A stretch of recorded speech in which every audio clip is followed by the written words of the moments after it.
Урматтуу мусулман бир туугандар, Аллах субхана тааланын улуг айы болуп саналган Рамазан айы кирип келди. Албетте бул ай мусулмандар үчүн өтө бир чоң мүмкүнчүлүк. Ушул айда ар бир мусулман баардык мүмкүнчүлүгүн, убактысын туура пайдаланып, жакшы ибадаттар менен өткөрүүгө милдеттүү. Баарыбызга маалым болгондой эле, бул орозо кармоо Рамазан айында бир ай бою орозо кармоо 29 күн же 30 күн айдын жаңырышына же бүтүшүнө жараша ар бир мусулмандын милдети. Пайгамбар саллаллаху алейхи вассалам айтып кеткен, ислам 5 нерсенин үстүнө курулган деген хадистин негизинде орозо дагы ушул ислам дининин негизги түркүтөрүнөн болуп саналат. Ар бир акыл эси ордунда балагатка жеткен мусулман аял эркек үчүн орозо кармоо милдет болуп саналат. Ким эгерде ден соолугу чың болуп үйүндө турган болсо, ошого сөзсүз түрдө кармоо милдет. Эгерде коркчан адам болуп калган болсо, ошо орозо учурунда анда орозосун убактылуу ачып, кийин айыкканда ордуна кармап берет. Эгерде айыкпаган оору болгон болсо, анда ар бир күндүн ордуна бирден жакырадан мискин адамды тойгузат. Сапарда болгон адам болсо, сапарга чыккан кезде оозун ачканга уруксат. Анан кийин сапардан кайтып келгенден кийин канча күндү калтырган болсо, ошонун баарын толуктап берет. Бул кыскача адам баласына бай милдет болгон орозонун кыскача өкүмдөрү.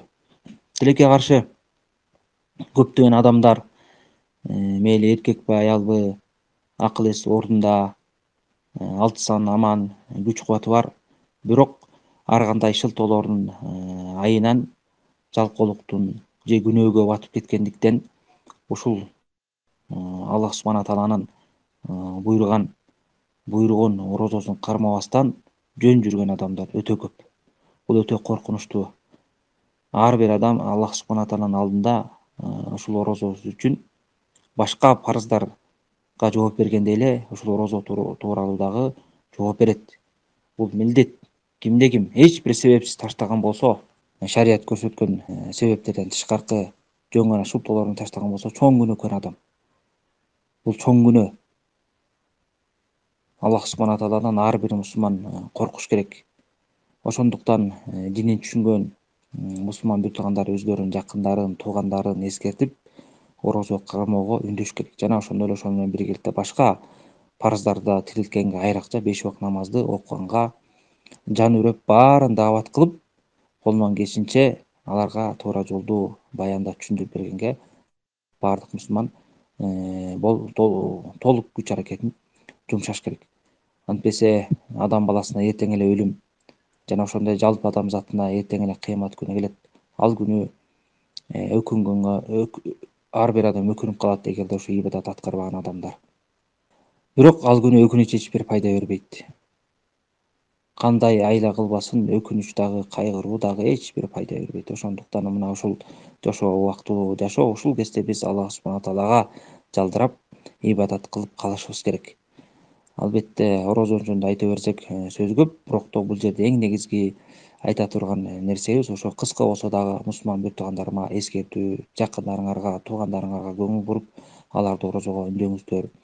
Жана өзүңүздөр ошо орозо айында бекем болуп, бул Аллах субхана таала берген мүмкүнчүлүктү колдон чыгарбаш керек. Бул берекелүү чоң ай. Бул берекеде бул айда Аллах субхана таала өзүнүн берекесин жана мээримин, рахматын жаадырат момундарга. Мына ошону колдонуп калышыбыз керек. Жалпы жонунан Рамазан айы толугу менен берекелүү, ошонун ичинен айрыкча акыркы 10 күндүк. Бул күндөрү, ошол акыркы 10 күндүктүн түндөрү айрыкча берекелүү. Ошол 10 күндүн ичинде Аллах субхана таала айтып кеткендей, 1000 айдан артык кадытун кечеси камтылган. Ошого да мусулмандар кам көрүш керек. Элестетип көрүңүз, 1000 айдын андан ашык соогу 80 жылдан ашык жылга барабар сооп кетет. Эгерде кимге Аллах субхана таала ийгилик берген болсо, ошол соопторго жеткен болсо, эбегейсиз соопторго ээ болот. Мунун баарын адам баласы элестетүү мүмкүн эмес. Болгону Куран сүннөттөгү артыкчылыгын окуп, ошого үмүт кылып, ошол иштерди аткаганга аракет кылыш керек. Мына ушундай деген көптөгөн жакшылыктар жатат. Ар бир адам баласы убактысын кетирбей, үнөмдөп ушул баардык убактысын жанагындай зарыл маселеден тышкаркы убактысын ибадат менен өткөргөнгө аракет кылыш керек. Анткени бул баягы кайталанып келгис чоң мүмкүнчүлүк. Мына мындан мурунку орозодо кимдер бар эле, азыркы орозого канча деген адамдар жетпей калды. Мына мунун баары тең биз үчүн чоң үлгү. Адам баласы өзүнө эч качан кепилдик бере албайт, кийинки Рамазанга чейин каламбы же калбаймбы деген маселе турат. Ошондуктан ар бир адам мүмкүнчүлүкчө колдон чыгарбасын. Мына бул орозо айынын артыкчылыктары өтө эле көп. Анан сабакта жарыялангандай эле мына пайгамбар саллаллаху алейхи вассаламдын көптөгөн хадистеринин ичинен эле бир эле хадиси үзүндү катары ушуну алып келдик. Ошондо эмне пайгамбар саллаллаху алейхи вассалам айтып атат. Алла Таала мындай деп айтат дейт. Ас-сауму ли ва ана аджи бихи яда шахватаху ва аклаху ва шурбаху мин ажли ва сауму жунна дейт. Аллах субхана таала айтат экен.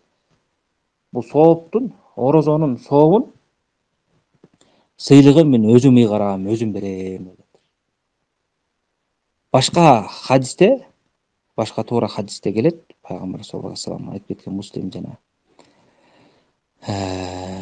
башка хадис булактарында ал жерде мындай деп баяндалат. Ар бир адамдын кылган амалы өзү үчүн жана ар бир жакшылык, сооп иш 10 эселеп 700 эсеге чейин көбөйтүлөт.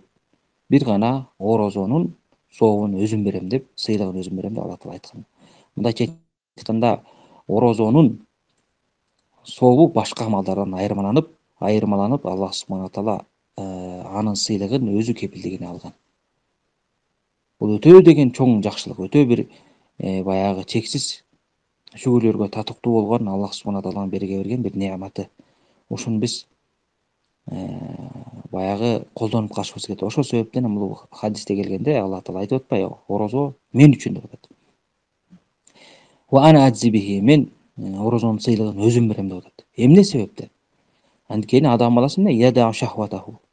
Ошол адам баласы өзүнүн шахватын, каалоосун, үй бүлөдөгү эркек аялга болгон каалоосун, аял эркек болгон каалоосун деги эле жоксо жалпы адам баласы рахаттана турган нерселерге болгон каалоосун таштайт деп атат.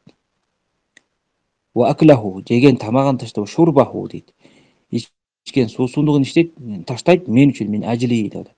Мына ошол себептен Аллах субхана таала орозонун сообун өзүнүн кепилдигине алган. Ушундай өзүнө жагымдуу болгон, өзүн тартып турган, баардык рахаттанып турган адал нерселерин Аллах субхана тааланын ыраазылыгы үчүн таштап, орозо менен, ачкачылык менен адам баласы Кудай Таалага ибадат кылат. Мына ошондуктан мунун сообу өтө чоң болгон. Мына Аллах субхана таала орозонун сыйлыгын жашырып койду. Демек, Аллах субхана таала башка амалдардан айырмалап өтө чоң сыйлыкты бизге камдап турат. Мына ошого жанталашып, ошого жүгүрөлү. Андан кийин пайгамбар саллаллаху алейхи вассалам айтат: "Сауму жунна". Бул орозо бул калкан сымал деп атат. Бизди тозоктон тосот, күнөө иштерден тосот. Кандай чоң артыкчылык. Валис-саими фархатан, орозо кармаган адам үчүн эки сүйүнүч бар. Фархатун хейна юфтир. Биринчи сүйүнүчү ооз ачып жаткан убагында. Баарыбыз билебиз да, орозо кармаган киши ачка болот, кыйналат. Анан ооз ачар убагы келгенде сүйүнүп, Аллах субхана таала буйруган ырыскылар менен оозун ачат. Бул дагы сүйүнүч. О фархатун хейна ялка раббаху. Жана ошондой эле экинчи сүйүнүч, муну Аллах субхана таала ар бир мусулманга насип кылсын. Бул өзүнүн Роббисине, Алла Таалага жолуккан кездеги сүйүнүчү. Эми муну биз сыпаттап, элестетип айта албайбыз. Элестетип көрүңүздөр, ошол кезде кыямат күнү шапаатчыдагы жардам берүүчү эч нерсе жок болгон күнү орозо кармагандар орозолору менен келип Аллах субхана таалага жолуккан кезде Аллах субхана таала сыйлыгын бергенде ошондо сүйүнгөн адамдардын сүйүнүчүн элестетип көрүңүздөр. Кандай гана жакшылык. Мына Аллах субхана таала ошого жеткирсе.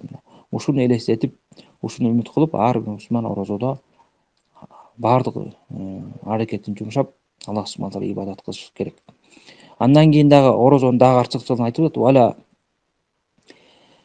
Вала хулуфу фами саим атьяба индаллахи мин рихил миск. Ошо орозо кармаган адамдын оозунан чыккан жагымсыз жыт Аллах субхана тааланын алдында мисктин атырдын жытынан дагы жакшыраак, жагымдуураак деп атат. Баарыбыз билебиз, ашказан бош калганда адамдын оозунан жагымсыз жыт чыгат. Мына ушул жыт Аллах субхана тааланын алдында миск, эң жакшы мисктин жытынан дагы жагымдуу болуп саналат. Демек Аллах субхана таала орозо кармаган адамды жөн койбойт, ошого көптөгөн сыйлыктарын берет. Андан кийин айта турган маселе орозо бул ушул орозо ибадаты менен биргеликте орозо айында эң жакшы ибадаттардын бири бул намаз, Куранды көп окуу. Куранга көп көңүл буруп, Куранды колубуздан келишинче көп окушубуз керек. Бул эң чоң ибадаттардын бири. Бухари Муслимде келген хадисте пайгамбар саллаллаху алейхи вассалам ушул Рамазан айында Жибрил алейхиссалам менен Куранды ар бир түн сайын кайталап турган. Жибрил келип, периште келип пайгамбар саллаллаху алейхи вассаламга Куранды башынан аяк кайталатып турган. Орозонун ар бир түнүндө. Мына бул дагы чоң береке. Ошондуктан аалымдар айтат, Ибн Ражаб жана окшогон башка аалымдар орозонун түнүндө кеч болгондо кечки маал Куранды окуган бул жакшыраак деди күндүзгө караганда. Албетте күндүздө окуган бул жакшы. Бирок Жибрил алейхиссалам пайгамбар саллаллаху алейхи вассаламга келип ушу түн ичинде кечинде Куранды кайталап турган. Орозодо ошо толук кайталап бүтчү. Анан качан гана пайгамбар саллаллаху алейхи вассалам ошо каза болгон жылы, ошо каза болордун алдында Рамазан айында Жибрил алейхиссалам келип 2 жолу кайталаткан пайгамбар саллаллаху алейхи вассаламга. Мына пайгамбар саллаллаху алейхи вассаламга Куран түшүп атат. Ошол Куранды бизге жеткирген пайгамбар саллаллаху алейхи вассалам түшүндүргөн, бизге чечмелеп берген, Куранга эң жакшы көңүл бурган адам баласы ошо биздин пайгамбар болгон. Мына ошо пайгамбардыгына карабастан Жибрил алейхиссалам менен Куранды кайталаган. Биз ошол себептен пайгамбар сөзүгө алып, биз андан да көп кайталап Куранга жакындап, Алла таалага Куран окуу менен биргеликте жакшы ибадаттарды кылышыбыз керек. Бул өтө чоң мүмкүнчүлүк. Ким ибадат кылып намаз окуп, ошо намаз ичинде Куран окуган билсе, көбүрөөк окуган болсо өтө жакшы. Эгерде намаздын ичинде окуй албаса да, сыртта дагы жөнөкөй эле отурган болсо, ал дагы жакшы нерсе. Мына ушул нерсени колдон биз чыгарбашыбыз керек. Бул өтө чоң мүмкүнчүлүк. Мына көптөгөн адамдар ушундай жакшы нерселерди билбей убакыттарын өткөрүп атат. Канча деген адамдар жылдап орозо кармап келатышат, альхамдулилля. Бирок тилекке каршы ошо динибиздин өзөгү болгон араб тамгаларын үйрөнүшпөй, дагы эле Куран окуй албай, Куранга тиш өтпөгөн адамдар дагы эле көп. Мейли эркек болобу, аял болобу. Жашы өтсө дагы, жашы өтөлөк болсо дагы эч кимге шылтоо жок. Мына биз жакынкы аралыкта ошо 50ден ашкан, 60 тегерегинде 40тан ашкан адамдардын көбүнө Куранды жаттаган, Куран окуганды үйрөнгөн адамдарга күбө болдук. Демек бул эмнени билдирет? Мындай адамдар эч бир шылтоого, жалкоолукка карабастан Куран окуганды үйрөнүп алышкан. Куран окууну үйрөнүп, Куранды шар тажвид менен окуу бул эң алсыз мусулмандын даражасы болуш керек да. Мен эчтеке билбейм, илимим жок, алсыз, илим жаатында алсызмын деген мусулман, эркекпи, аялбы, Куранды шатырат окуш керек. Эгерде дагы эле Куранды окубай, үйрөнбөй жүрүшкөн болсо, мында өтө бул уят нерсе. Ошондуктан мына келиңиздер, урматтуу туугандар, азыртадан баштап, бүгүндөн баштап бели бекем буюлдагы Куранды окуганды биле элек, үйрөнө элек, Куран тамгасын тааный элек туугандарыбыз ушу Куранга киришсин. Бир устазды, илимдүү кишиге сүйлөшүп, убактысын бөлүп, мына үйрөнсө болот. Жакшы окуйм деген адам 2-3 жумада эле үйрөнүп алат. Ушул Рамазандын ичинде эле чоң мүмкүнчүлүк турат Куран окуп, ошого түшкөнгө. Ушуну колдон чыгарбайлы.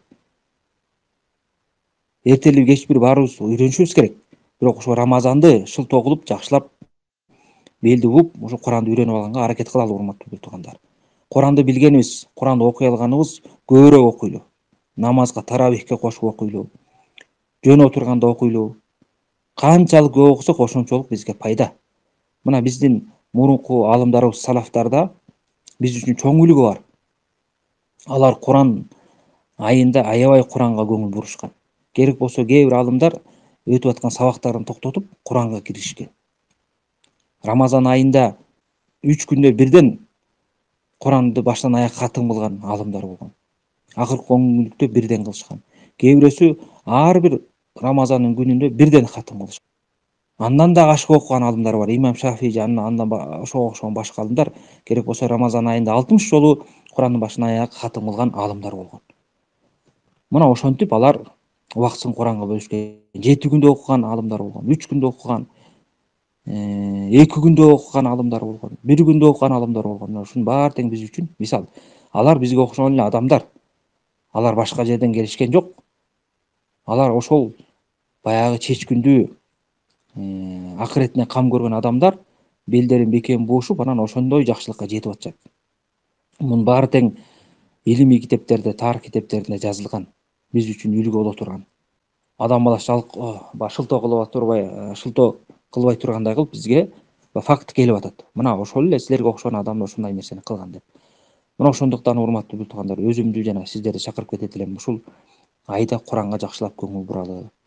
Көп окуп, Аллах субхана таала жакындык кылып ибадат кылалы.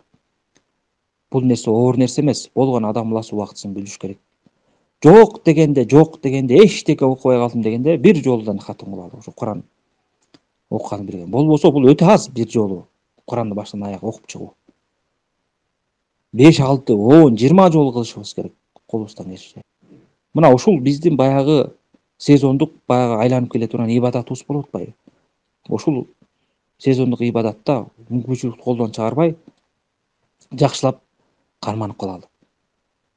Убактысын текке кетирген адамдардын катарына кошулбайлы.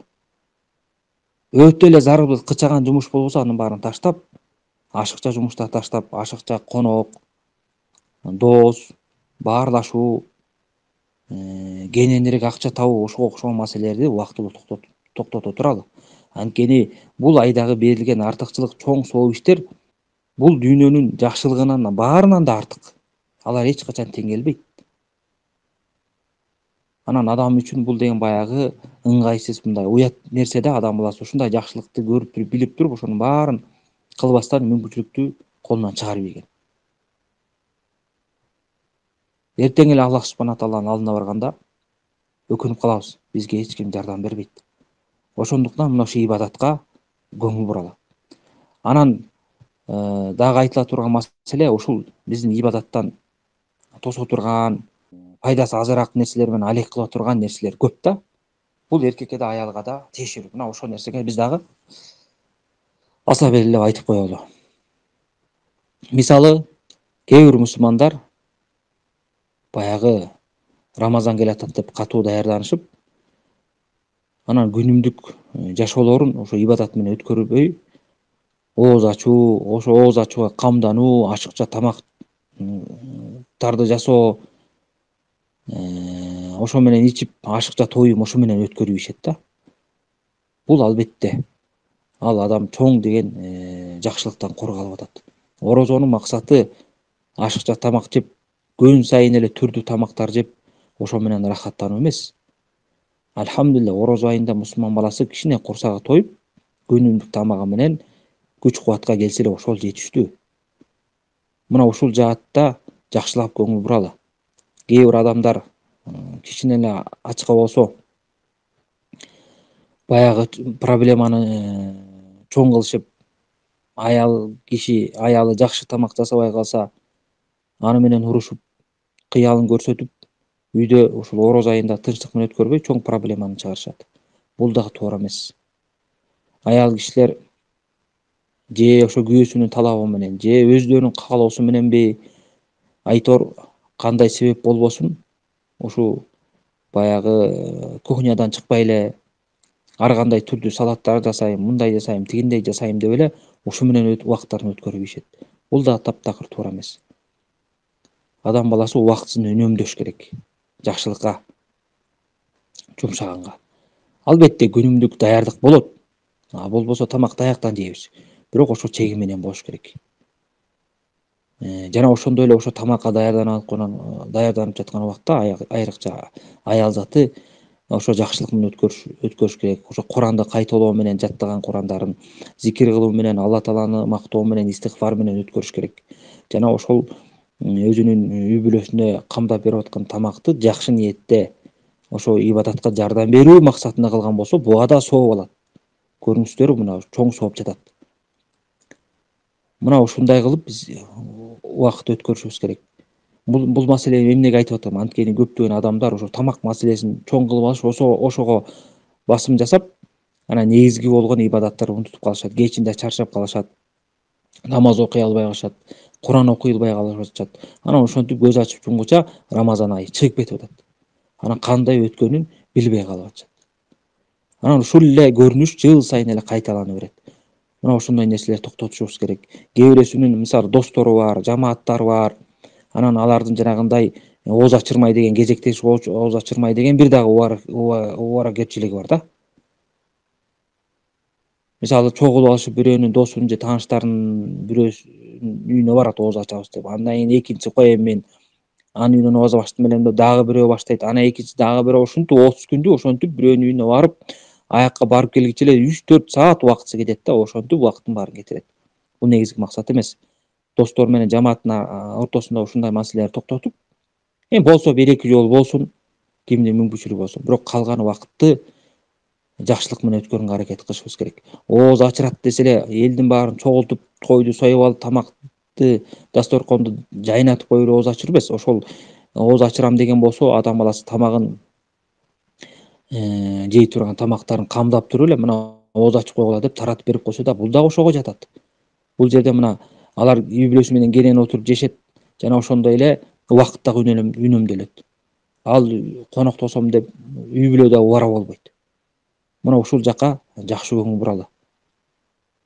Үйдөгү эркек аялына жардам берсин, аял киши эркегине жардам берип, баягы Рамазанды жакшы тосконго аракет кылалы. Баарыбыз тең. Күчүбүздү жумшап. Ким Куран окуганды билбесе же Куран окуганга аракет кылбай үйрөнбөсө, жок дегенде убактысын башка ибадат менен, ошо билген сүрөлөр менен намазын окуп, зикир кылып, Алла тааланы улуктап, истигфар менен өткөрсүн.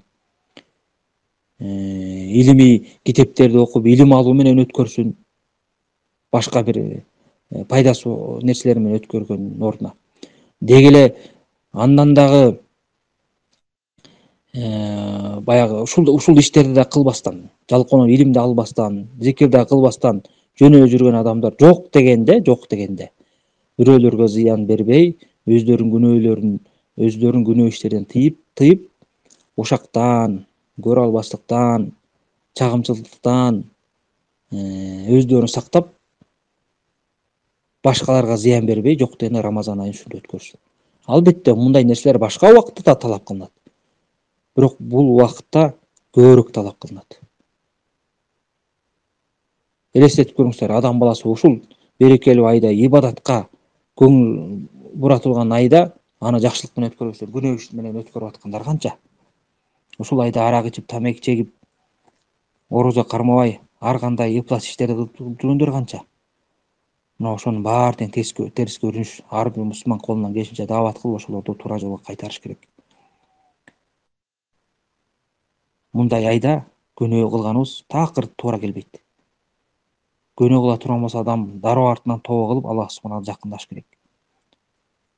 Анткени берекелүү айда Аллах субхана таала баардык жакшылыктарын ачат. Пайгамбар саллаллаху алейхи вассалам ошо Бухари, Муслимде келген хадисте сахабалар сыпаттагандай, өтө берешен адам эле дейт Пайгамбар саллаллаху алейхи вассалам. Анан ушул Жибрил алейхиссалам ушул Рамазан айында келип Куранды окуткандан кийин ошо берешендиги артып, андан дагы берешен болуп, жоомарт болуп калат эле дейт. Анын Пайгамбарыбыздын жоомарттыгы жанагындай шамалдын, желдин дагы ылдамдыгынан дагы тез болот эле дейт. Ушунчалык берешен болуп калат эле дейт. Мына бул ай берешендиктин айы. Ошондуктан кээ бир салафтар айткандай, муалимдар, ороз ай бул Куран окуу жана бирөөлөргө тамак берүүнүн айы деген да. Ошондуктан бул айда дагы берешендикти арттыралы. Жакындарга, туугандарга, кошуналарга, муктаж адамдарга кимдин колунан келген болсо, садага берген болсо ушул айда, анын сообу башка айларга караганда көбүрөөк. Ушул жаатта дагы жакшы көңүл буралы. Бирок жанагындай чектен чыкпастан, бирөөгө тамак берем деп эле башка ибадаттардан калып калбастан, өзүнүн ибадатын убактысын таразалап, баардык жакшылыктарды камтыгандай кылып адам баласы аракет кылыш керек. Анан акырында айтарым, урматтуу мусулман туугандар, агайын-инилер, эже карындаштар, жана жогоруда айткандай убакытты текке кетирбейли, намаз менен өткөрөлү, Куран менен өткөрөлү, зикир менен, Аллах субхана тааланы мактоо менен өткөрөлү, истигфар менен өткөрөлү. Жок дегенде ушул нерселерге мойнубуз жар бербей атса, жок дегенде илим алалы, китеп окуйлу, бирөөлөргө жакшылык кылалы, жардам берели. Деги эле кандай жакшылыктын эшиги болбосун, ошонун баарын кылганга аракет кылалы. Аллах субхана таала баарыбызды ушул айда орозону жакшы кармап, орозонун акысын бергендей кылып бизге ийгилик берсин жана баардык күнөө иштерден, жаман ыплас иштерден бул айда да жана башка айдарда дагы бизди баарыбызды сактасын. Ассаламу алейкум рахматуллахи ва баракатух.